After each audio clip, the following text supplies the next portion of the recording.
Revolutionary Road marks the first time that two people have been on screen since the record-breaking run of Titanic so many years ago. That's right, it's the return of Kate and Leo.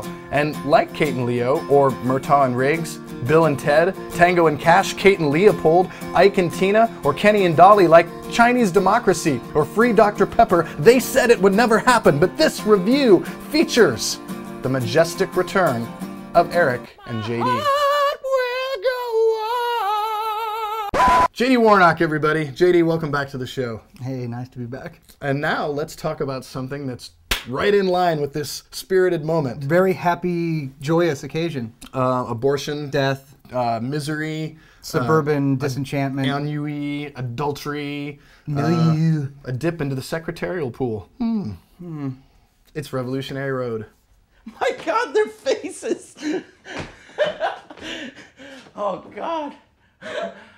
Oh, God. Sam Mendes. Apparently not over his previous interest in discussing like the suburban experience. You're talking about American Beauty. Of course, yeah. yes. This is in some ways this is American Beauty Part 2, but it's completely in a different setting and different characters, and we've gone Except now like from 30 years earlier. right, and instead of it being a male character who's experiencing sort of a midlife crisis, it's kind of both, but largely the female character, Kate Winslet's character. So Kate Winslet is basically a frustrated actress that's not working out. She is a housewife and mother of two, even though we never see the kids hardly, which is a weird thing for the movie, but it makes sense. It's a real dissonance, though, because you feel that as the story goes on, they continue to not have the children in the series. Where are these kids? But it makes them feel like absent, even more absentee for parents. Right.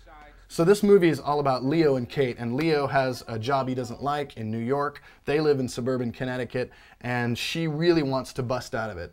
And she comes up with this crazy plan of they're going to move to Paris, and she is going to sublimate herself and her own happiness that she's been trying for, which it seems like that happened a lot in the 50s, and probably still happens, to let him go overseas to Paris and find himself. And yeah. She's just going to get a boring job, but they're going to be in Paris, and that's going to solve everything because they're out of the suburbs. And what happens is one thing after another, it just doesn't work out. You know, and they're going back to this life because it's safe.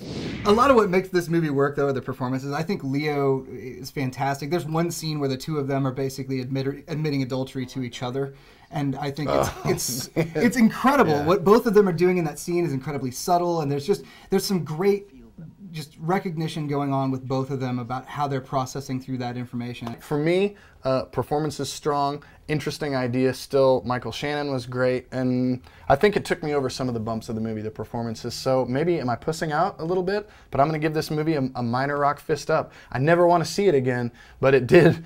It was so miserable, but it did make me feel something, and you know, mostly I think it worked.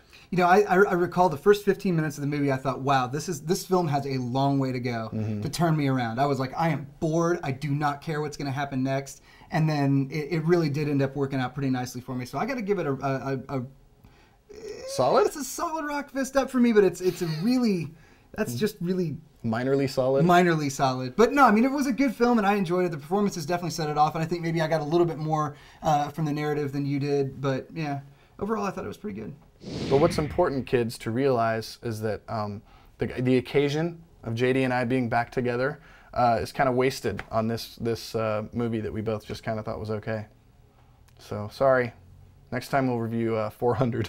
It's the sequel to 300. Which will be the gayest movie since 300? Yeah, pretty much.